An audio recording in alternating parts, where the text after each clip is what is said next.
To start, a disclaimer. We will never suggest making additional pledges to Star Citizen beyond the base starter packages, being the Aurora or Mustang, as that is all that is needed to play any part of the game. For this reason, whether we recommend a vehicle or not is based on grinding to buy in-game only. With that said, the value of the project is down to each individual, and to some an additional pledge is worth it, whilst to others it's not. Only you know what it is worth to you, so only you can make that choice. Now with that out of the way, the Origin 890 Jump. Originally released 92 years ago in 2858 and revamped most recently in 2944, the 890 serves as Origin's flagship vessel. A colossal super yacht, it serves as a beacon of prestige for all who own it. Despite being the only capital class vessel currently in game, the 890 is actually the second largest ship.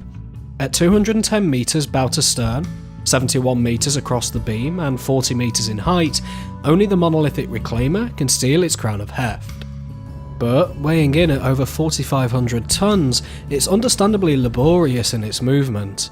With a pitch and yaw rate of 20 degrees per second, an SCM speed of 80 metres per second, and a top speed of 900, it can take a while to move the vessel. It requires plenty of forward planning too, with it taking over a minute to stop from full speed. As for its atmospheric capabilities, it can land planet side, but it is questionable as to whether that's a good idea, as braking atmo can be time consuming, and due to its low speed, it's highly vulnerable whilst doing so. There's a reason that the 890 has a shuttle bay. Talking of the shuttle bay, this is one of the big benefits of the 890.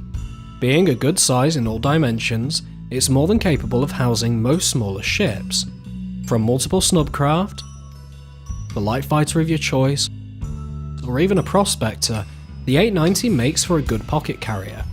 And if you don't want to land a vessel in the hangar, then it doubles as a basketball court. Moving along the port side toward the stern, and we'll find one of the most useful items a ship can carry, a med bay, allowing you to set your respawn point at the ship. Further along, and we find a series of weapons lockers, and the large cargo and rover bay which can hold 484 SCU of cargo, or a large ground vehicle. The Anvil Ballista, which is the largest ground vehicle currently, will fit, although it is a tight squeeze. We should also make note here that the reported cargo capacity is different depending on your source. We took our figure from within the game's files, and it matches that found on starcitizen.tools, which is 484 SCU. At this time, however, due to an issue with split cargo grids, the 890 can only carry 32 SCU of cargo. Moving down the starboard side back towards the bow, we find the battle bridge, which gives access to the remote turrets and is situated opposite the 8 life pods on this deck. Further forward we reach the galley, large enough to serve a full vessel. Next we have the crew area, where 7 separate beds are available, as well as 3 bathrooms. And finally on this deck, next to the hangar, is the EVA suit lockers. Moving up onto deck 1, we find the elevator and docking ports at the stern, which provides the primary access to the ship. Moving into the central atrium, on either side there is a guest suite, each equipped with a bed, ensuite bathroom, as well as desks and seating. On the far side of the atrium there is a standard sized life raft on each side, each capable of holding 8 people.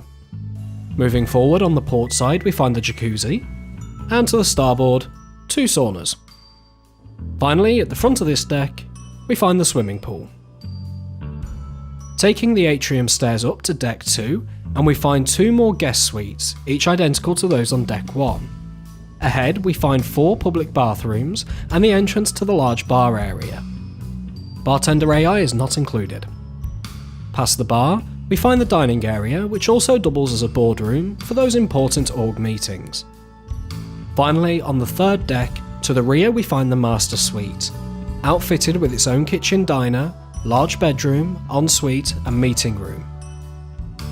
To the fore of the vessel, on deck 3, we find a spacious bridge. Talking of bridge, let's go back to the battle bridge for a moment. As I mentioned, it is here that you gain access to the remote turrets.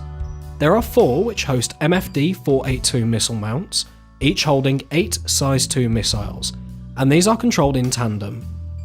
The other two each hold 2 size 3 hardpoints and again are controlled in tandem.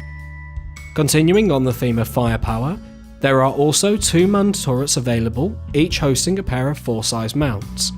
And finally, the pilot has access to 8 size 3 missiles from the cockpit. This is a decent amount of firepower, however due to their placement and the height of the ship, the flanks can become blind spots. On the defensive side, there are few places safer than an 890. With a health pool of 153,000 and its twin shield generators of capital class providing over 1.5 million health, the 890 is able to comfortably shrug off a full payload from a retaliator. On paper, the 890 sounds great, with everything you could need, so off to new deal, right? Hold fire. There are 3 issues. The first is that due to the 890's immense size, there are only 2 places that it can be spawned, being the major landing zones or Grimhex, severely limiting your destination options. The second is the cost. At 32 million credits, the 890 is easily the most expensive ship in the game, and that's before you account for the running costs. With a full refuel and rearm, a visit to a rest stop could see you handing over upwards of 200,000 credits. This is a money sink, not a money maker. The third issue goes by the name of Carrack. The Anvil Carrack isn't as big as the 890. It holds 30 SCU less cargo, its hangar can't hold a prospector nor its rover bay, Anvil's own ballista, it lacks missiles, has half the health and only a tenth of the shields. But the Carrack at 26.5 million credits is a lot cheaper to buy, and with half the fuel requirements is cheap enough to run that it is also profitable as a cargo runner. The Carrack presents additional benefits too, with a higher quality med bay, a separate rover and cargo bay, a drone bay, repair shop, cartography deck and long range scanning capabilities. Additionally, with its 4 twin size 4 manned turrets spread in a cross around the ship's perimeter, the Carrack's only blind spot is right inside its engine plume. The 890? It's all form, but the Carrack is all function.